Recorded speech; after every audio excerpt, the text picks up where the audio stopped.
Good morning, guys.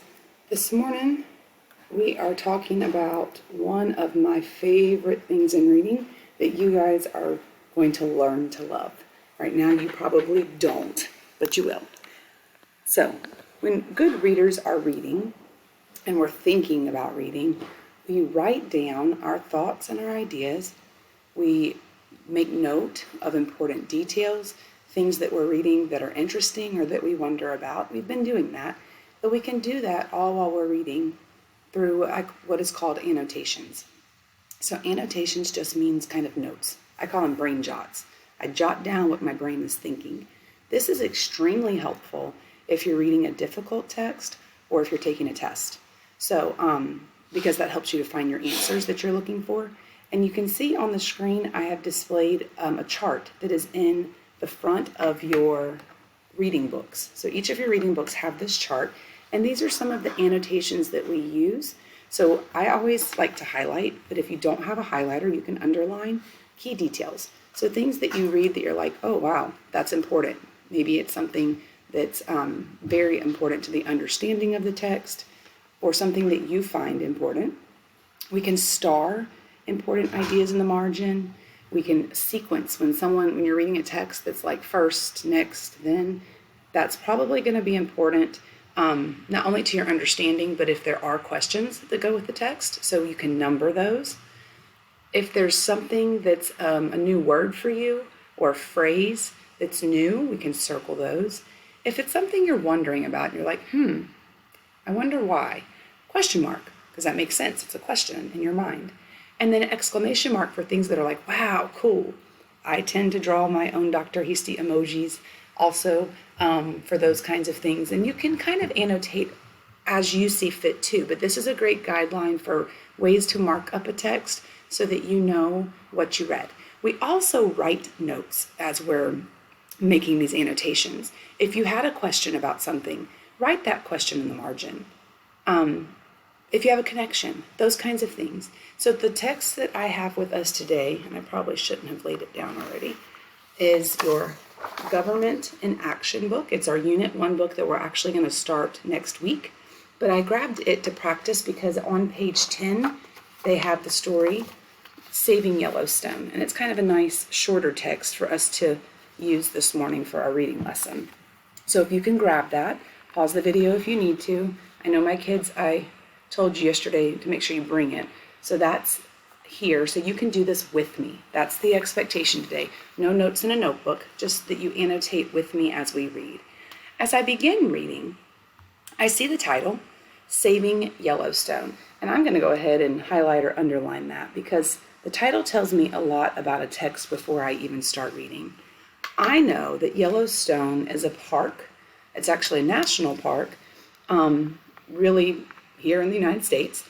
And it's talking about saving it. So right off the top of my head, I have the idea that this is probably a non-fiction text, and I use NF for that because I don't want to make y'all write more than you have to, and I don't like to write more than I have to. And I know if it's non-fiction, but I'm probably going to learn information. So the author's purpose is probably to inform me. As we read, we could learn that maybe it's persuasive, because it does say Saving Yellowstone. But right now, I'm thinking I'm probably going to have information about saving Yellowstone. And here we go. Each year, over 3 million people visit Yellowstone National Park. To me, that's like, wow. I like to do my wow emoji. But you can do the exclamation mark. 3 million, that's a lot of people. It's located in the western United States. That lets me know where it's at. That's kind of good to know. We might want to visit there after we read about it today. They hike its trails, swim in its lakes and rivers. People go hiking, they go swimming. Many wait patiently for the geyser Old Faithful to erupt and spray its famous fountain of water into the air. I'm curious. I wonder what a geyser is. I'm guessing if it's going to spray water into the air, that it must be some kind of water that comes up. Some hope to see the local wildlife, including buffalo and bears. This great park is a nature's lover paradise. And I see pretty quickly that this first paragraph tells me about Yellowstone. I'm going to move my editing chart, guys, just so you can see notes. It tells me about Yellowstone. So I know that now I understand it's a park with animals and things to do, and lots of people go there. Paragraph 2. Yellowstone has an important role in American history. Oh, that sounds important. The word important typically means important, right? Haha. As the nation's first national park.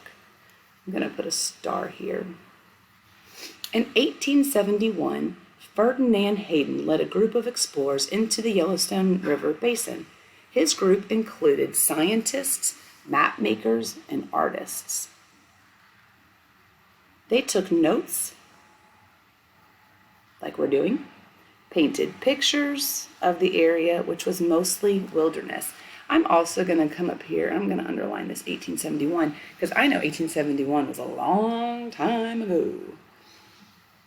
Okay, and I know that that was a very important part of history. So maybe it was kind of like one of the first visits.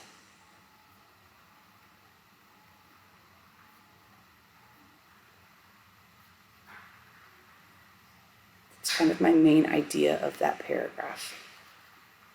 Hayden gathered the group's observations together in a report for Congress. Ooh, I know Congress has to do with the government. So that means that report must have been pretty important. He convinced lawmakers that Yellowstone should remain in its natural state. Looks like he had to do some persuading here. But it looks like he probably did a good job because it worked, and he used data that they collected during that trip to the park.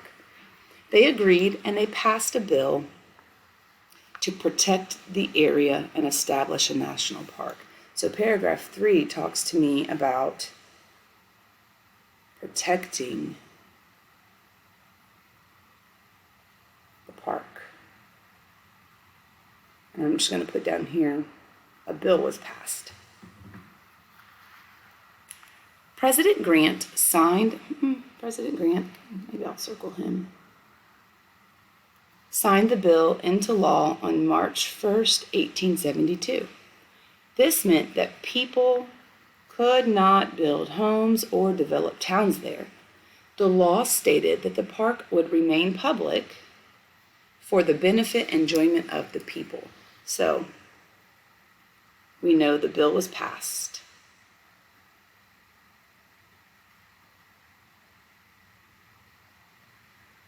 That's exciting.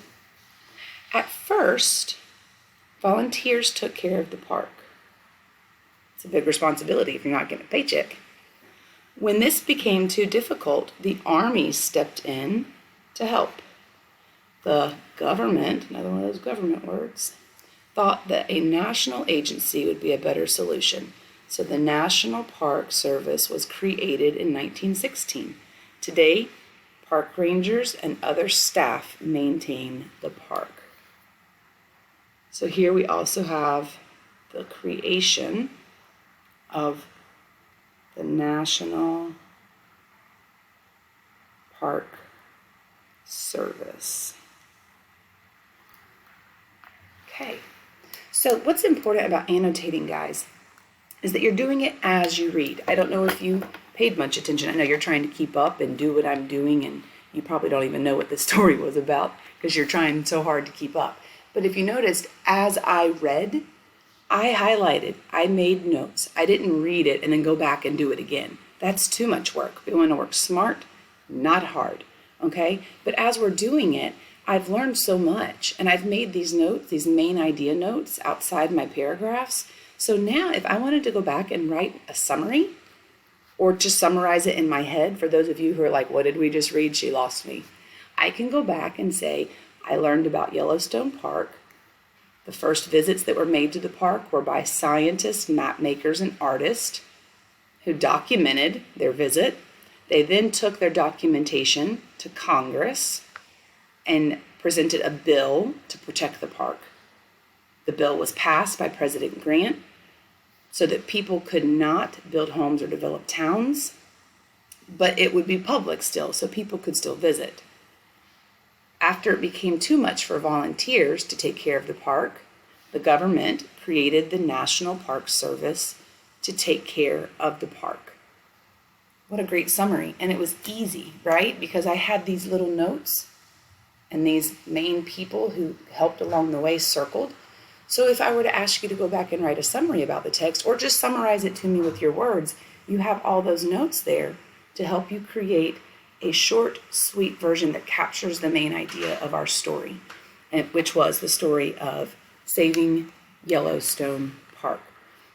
So as we begin to move through our units on Monday and start actually reading through our units and our stories, we will be annotating. So every day we come to class with a pencil to underline and make annotations, or a highlighter if you have one. But we don't want to spend a lot of time every day being real colorful. So don't get too over the top like Dr. Hasty likes to do, because you don't have time to switch colors and get all cutesy, because it's about thinking, right? The other thing I want to make note of real quick before we end is I didn't highlight everything in my text. This is something students tend to do a lot.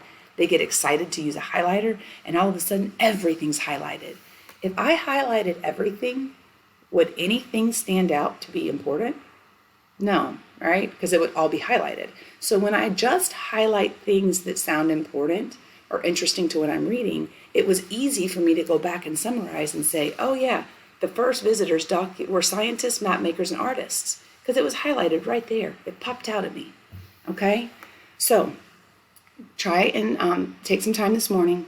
Make sure that you've annotated and highlighted as I have. Bring it to class to show me and Ms. Corbin. We'll be excited to see your work and to talk about making annotations in our text. Happy Friday, y'all.